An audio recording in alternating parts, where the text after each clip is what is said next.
The wind was already shifting when Elias led the three students up the narrow stone trail toward the mountain's crown. None of them knew why he had chosen this evening, or why his voice had carried such a quiet urgency when he called them together, but something in the air felt heavier than the sky itself. The sun had slipped low enough that its last light brushed the cliffs in a soft copper glow, and all four of them walked in an uneasy silence broken only by the rhythmic crunch of their steps. Elias didn't look back to check whether they were keeping up, he simply moved with the kind of calm certainty that made you feel he wasn't choosing the path so much as remembering it. At the final ridge, he slowed, letting the three come alongside him. Mira was the first to catch her breath, though her eyes were already fixed on the sky as if she expected something to appear there. Corin rested his palms on his knees, muttering that the air felt different up here, like it was being held still by invisible hands. Lisa stood a few steps behind, quiet as always, taking everything in with a sharpness no one else possessed. Elias waited until the weight of the moment settled around them like mist. "This is the place," he said, barely louder than the wind. "The one threshold that survived all the attempts to bury it." They exchanged glances, but none asked what he meant. They had followed him long enough to recognize the subtle tremble behind his composure. Elias never trembled unless the truth approaching them was enormous. He stepped to the center of the plateau, where the stone was polished smooth by time. Then he faced them, and for a moment, he simply watched their faces, the doubt in Corin, the fierce curiosity in Mira, the quiet readiness in Lisa. When he finally spoke, his voice had that strange softness it took on whenever he was about to unravel something sacred. "There are 7 levels of consciousness," Elias said, "and the world you've grown up in has taught you only the first 2. Everything else has been hidden under fear, buried under doctrine, erased by those who feed on the blind." Mira exhaled sharply, as though some part of her had waited years to hear those words spoken so plainly. Corin frowned, not out of disbelief but out of the instinct of someone who had always sensed something was missing from the teachings he'd been raised with. And Lisa, she closed her eyes for a moment, letting the words settle like seeds. Elias continued, "Most people never awaken enough to discover that there is a map. They die thinking the story of themselves is all they ever were." He knelt and traced a wide circle into the dust, dividing it into 7 sections with clean, deliberate lines. "But the truth is older than every scripture you've ever read, older than every name you were taught to worship." He pointed to the first mark. "Level 1 is survival. Pure instinct. Breath, hunger, reaction. A life lived within the body alone. Then the next. Level 2 is ego, the story of I, the identity that clings to its own reflection. It's where most human lives begin and end." Mira stepped closer, staring at the circle. "And the others?" she asked quietly. "The others," Elias said, "are why I brought you here." He stood again, brushing stone dust from his hands. "Level 3 is seeking, when the identity begins to crack, and a person starts searching for what feels missing. It's where most spiritual paths stall, because the mind becomes addicted to the quest. Seeking becomes a cage." Corin tilted his head. "We've been seekers for years." "So how?"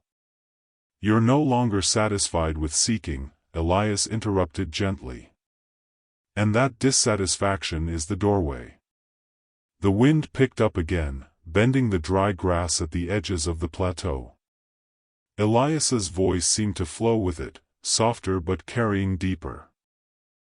"Level 4 is witness consciousness," he said.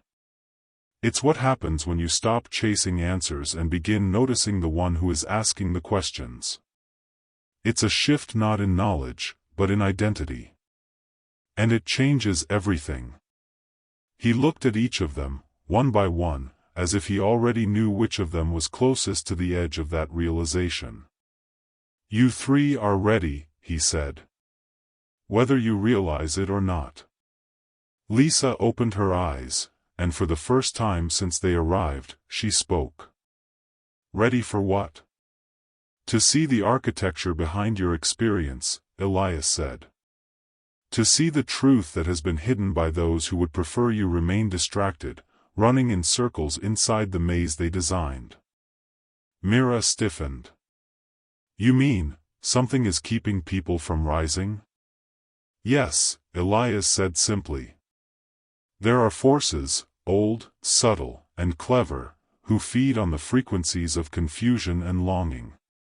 They have no power over someone who steps beyond level 3, so they built an entire world that keeps people circling within it." Corin's jaw tightened.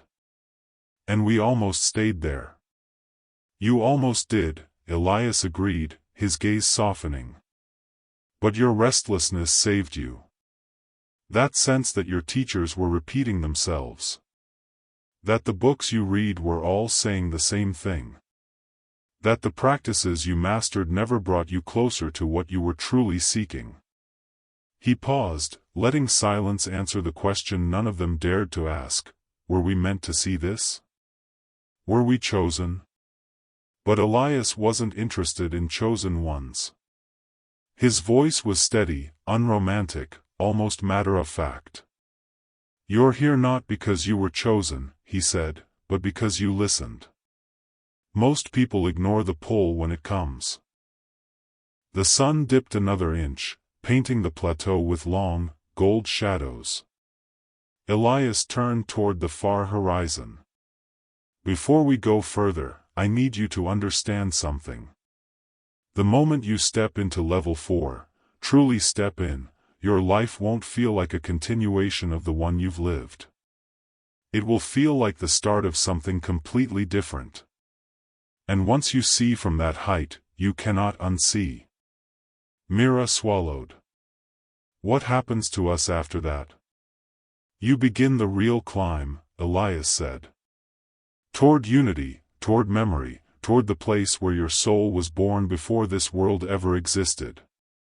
He folded his arms gently behind his back, the way he always did before revealing something that would change them.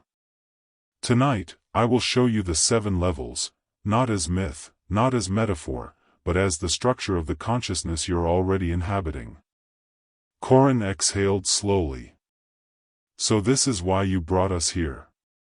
To tell us we're crossing into something bigger?" "No," Elias said softly. "I brought you here because you've already crossed it. You just haven't recognized it yet." The 3 students stood there, the silence settling deep and thick, as if the mountain itself were listening. Far below, the world looked small, villages, fires, rooftops fading into the dusk. Up here, it felt as though they had stepped outside the everyday story, into a place where truth spoke without needing to raise its voice. Elias gestured to the circle again.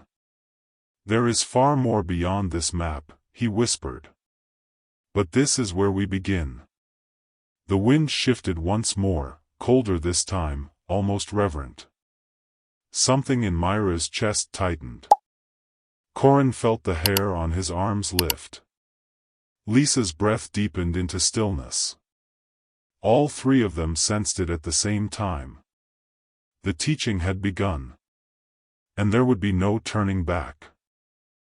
The wind had died by the time Elias knelt beside the circle again, as if the mountain itself were waiting for whatever came next.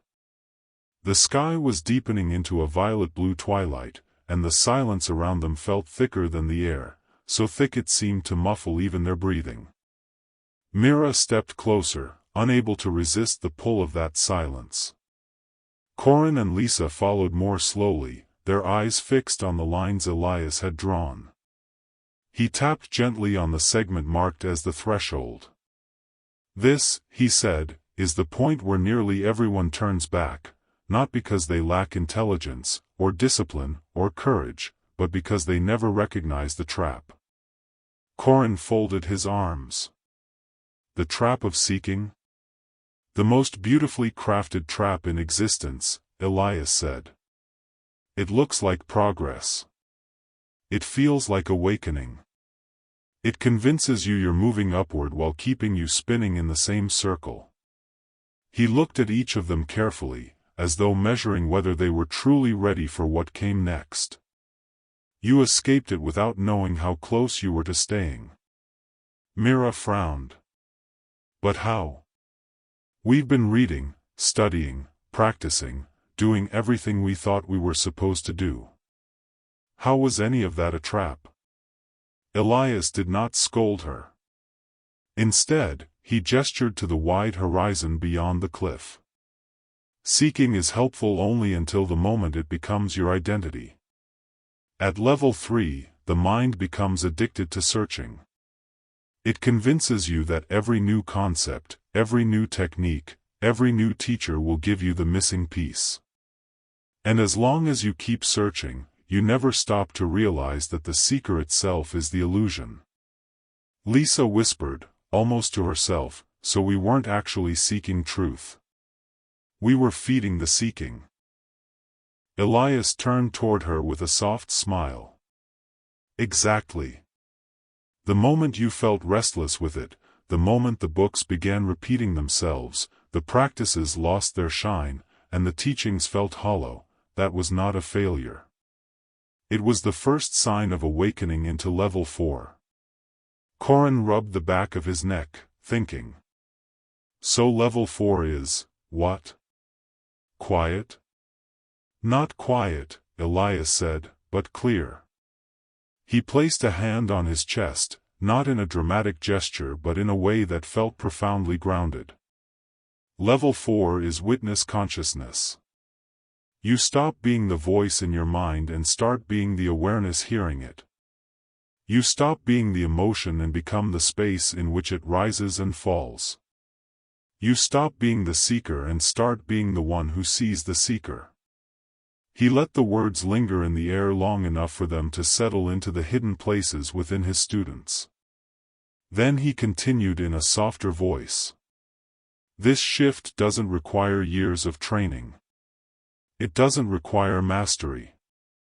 It happens the moment you ask, what is aware of this thought? What is aware of this feeling? And instead of answering with your mind, you simply notice. Mira closed her eyes. The mountain was quiet. Her thoughts flickered like distant sparks. Her breath moved in and out. And somewhere behind all of it, behind the sensations, behind the thoughts, behind the shifting emotions, something simply watched. She opened her eyes. Is that it? She whispered. Elias nodded. That is the door. Recognition, not effort. Clarity, not struggle. Corin exhaled a long, shaky breath. But if it's that simple, how does anyone get trapped for years? Because simplicity is the one thing the mind cannot understand, Elias said. It wants complexity, steps, rituals, achievements. But the witness is always here, always present, always silent. And the mind has spent a lifetime ignoring silence. He let his hand fall again, and the mountain's growing darkness wrapped around them like a cloak. What happens once we recognize the witness? Lisa asked. You begin stabilizing in it, Elias said. At first, you'll slip in and out. For a few breaths, you'll be the observer.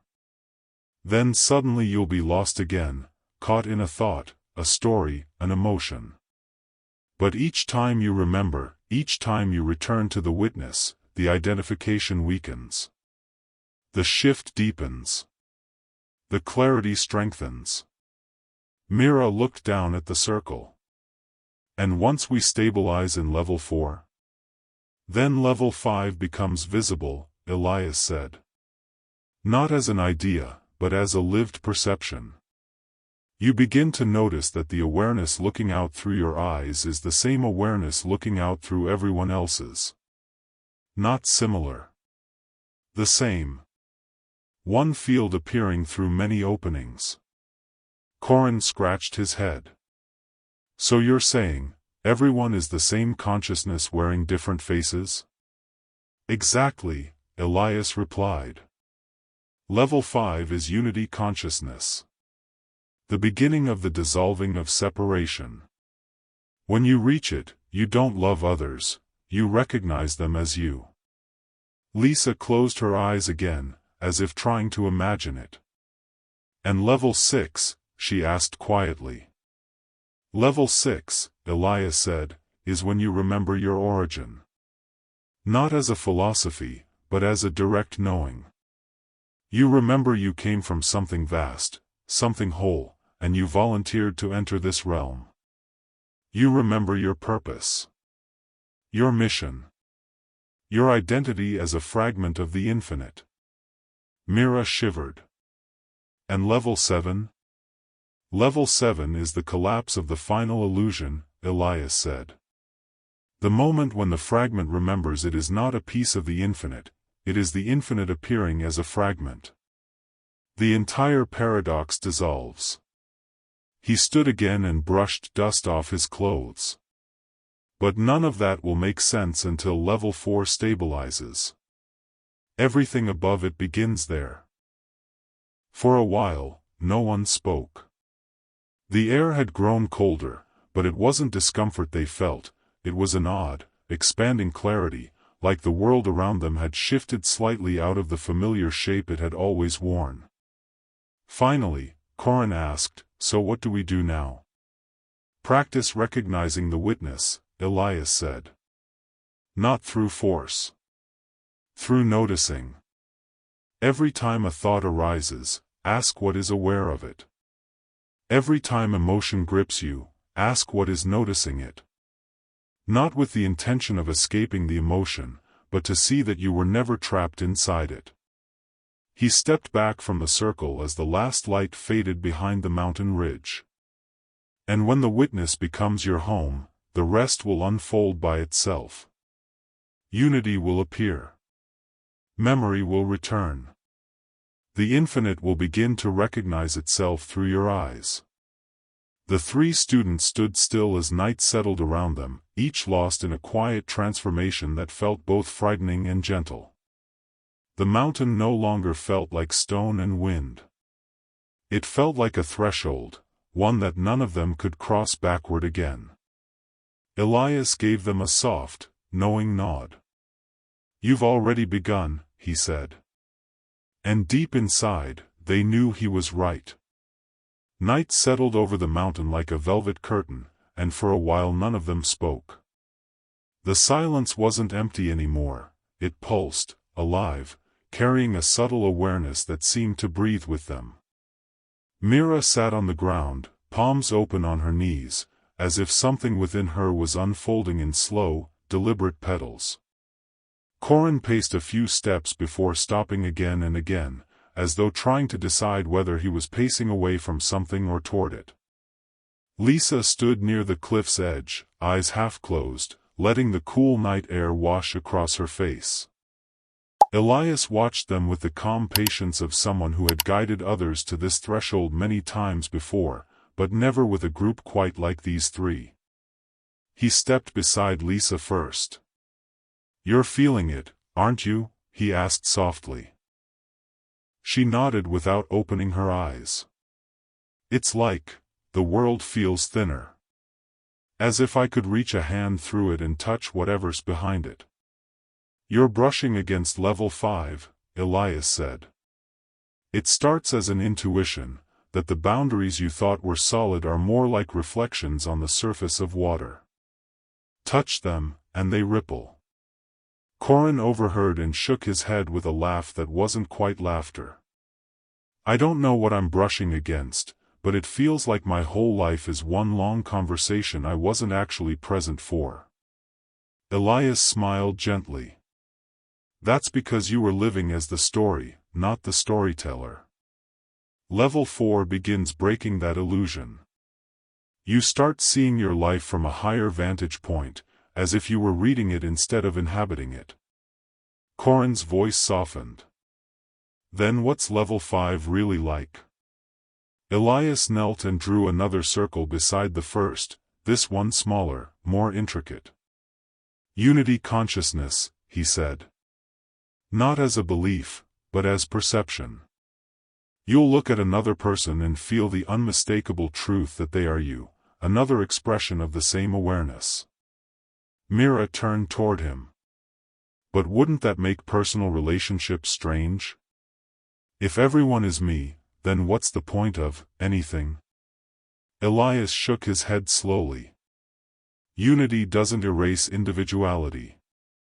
It clarifies it. Each person is like a unique window through which the same light shines. At level 5, you don't lose your identity, you simply stop mistaking it for the whole. He looked at each of them, his expression warming. And when unity stabilizes, something extraordinary happens. A memory awakens. Lisa opened her eyes. A memory of what? Of where you came from, Elias said. Of why you entered this realm. Of the mission you chose long before you took on a body. The three students exchanged uneasy glances. Mira leaned forward slightly. A mission? Chosen by us? Yes, Elias said. Chosen before birth, before form, before forgetting. At level 6, you remember your origin, not as a story, but as certainty. You remember the vastness you belong to, the wholeness that sent you here, the source you fragmented from so you could experience separation and help others dissolve it. Corin lowered himself to the ground, folding his arms over his knees. And who, or what, is this source? Elias looked up toward the star-scattered sky. Infinite awareness. The origin. The place you call home without knowing why. His voice softened. At level 6, you no longer guess. You remember. The mountain air grew colder, but none of them felt inclined to move closer to the fire. Something else was warming them now, something internal, rising like a tide from a deeper layer of existence. Mira broke the silence again. If level 6 is remembering, then what is level 7 supposed to be? You said the fragment becomes the whole? Elias turned to her, eyes glimmering with the kind of softness one uses when speaking of something unspeakably vast. Level 7 is integration. The moment when the fragment doesn't just remember the infinite, it becomes aware that it is the infinite appearing as a fragment. The duality collapses. The seeker and the sought dissolve into a single, seamless awareness. Lisa whispered, that sounds like the end. No, Elias said. Not an ending. A returning. A remembering of what never actually separated. When level 7 stabilizes, you don't disappear, you simply stop being limited by the illusion of individuality. Corin stared at the ground, shaking his head slowly. This all sounds impossible. Beautiful, but impossible. Elias smiled faintly. It only sounds impossible to the mind. The deeper part of you already knows it is true. That's why you're restless. Why you're drawn to teachings others reject. Why you feel a hunger nothing in this world satisfies. Mira swallowed. And how close are we to all of this? Really? You're standing at the border of level 4, Elias said.